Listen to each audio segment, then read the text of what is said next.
Finally, Dingdong Dantes at anak niya kay Lindsay De Vera nagkita na matapos ang ilang taon. Matapos ang mahabang panahon ng paghihintay at pag-aabang, sa wakas ay nagkasama ng muli si Dingdong Dantes at ang kanyang anak na ipinagbuntis ni Lindsay De Vera. Ang pagkikita na ito ay nagdulot ng malaking emosyon hindi lamang sa mag-amang Dingdong at sa kanyang anak kundi maging sa mga tagahanga nilang matagal na nag-aabang ng ganitong pangyayari. Ayon sa mga ulat, ang pagkikita ay naganap sa isang pribadong okasyon kung saan nagkaroon sila ng pagkakataon na magkausap at magkasama.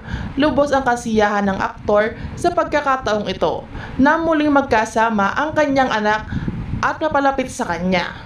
Samantala, si Lindsay De Vera ay nagpahayag din ng kanyang kasiyahan sa pagkakataong ito ng pagkikita. Pinasalamatan niya si Dingdong Dantes sa pagbibigay ng pagkakataon na magsama-sama sila at muli magkaroon ng koneksyon bilang isang pamilya. Ang pagkikita ng mag-amang ito ay nagpapakita ng positibong pagbabago sa kanilang relasyon at nagbibigay inspirasyon sa iba na maaari ring muling maayos ang nasirang ugnayan ng buhay. Hindi lamang ito isang pagkikita bagkus isang simbolo ng pagkapatawad, pagkakaisa at pagmamahalan na nagpapatibay sa pundasyon ng kanilang pamilya.